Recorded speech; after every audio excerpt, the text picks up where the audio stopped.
the woman who's my wife, Tammy, who I've known since she was 8 years old. She lived across the street from me in this little town called Fairview, and I was in love with her like the first time I saw her, which is quite the bloody thing.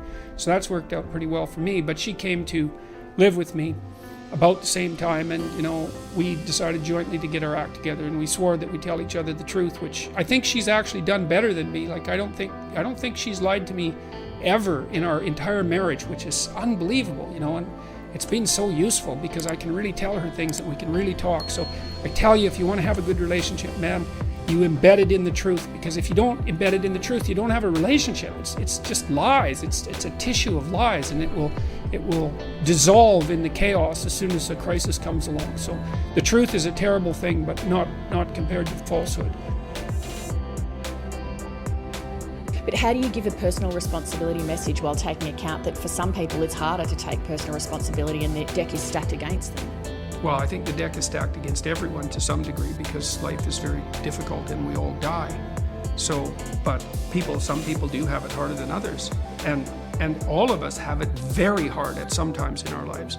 It's like, well, what's the alternative? You take responsibility for that and try to struggle uphill, because the alternative makes everything worse.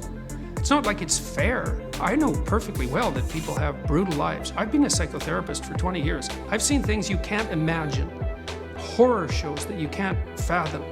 And people who have been hurt in so many ways, so many dimensions. It's like, bitter? Should they be bitter? Should they be resentful? Should they become violent? These things don't help. They have to struggle uphill despite their excess burden. And it's responsibility, not guilt. It's not necessarily their fault. That's not the point.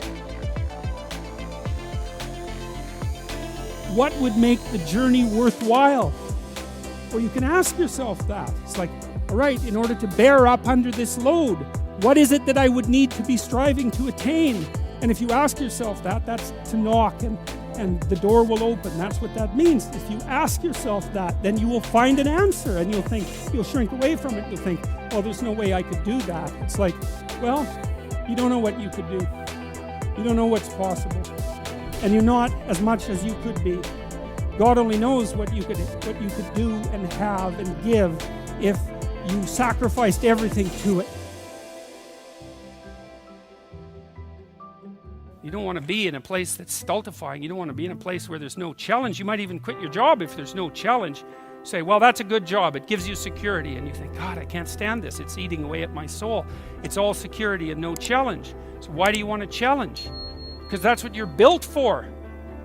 That's what you're built for. You're built to take on a maximal load, right? Because that's what strengthens you, and you need to be strong because life is extraordinarily difficult, and because the evil king is always whittling away at the structure of the state, and you have to be awake and sharp to stop that from happening, so that you don't become corrupt, and so that your family doesn't become corrupt, and so that your state doesn't have to become corrupt.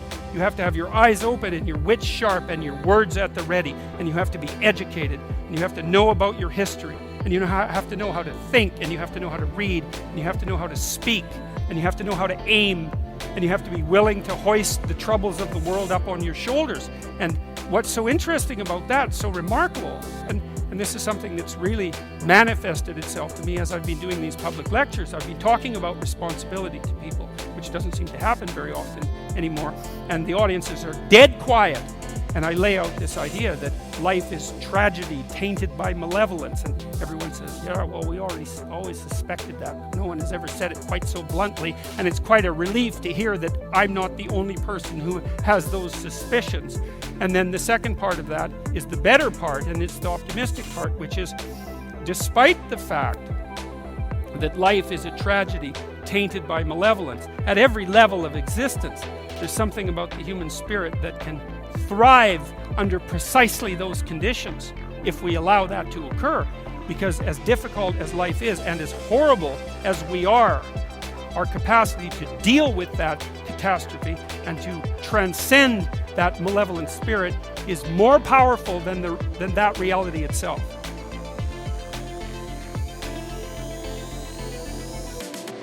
Jung warns about inflation, ego inflation, narcissism. And so people are writing me saying, well, you've changed my life, and and I'm popular and having this positive effect. It's like, well, I'm so great. It's like, no. No.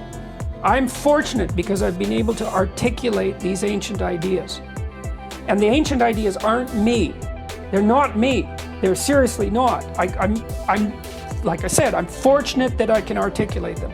And that helps transfer the power of them to other people. People already know them in some sense. They resonate with them. But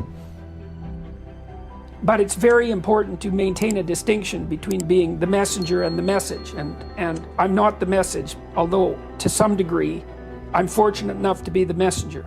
Discipline yourself. Be careful with your life.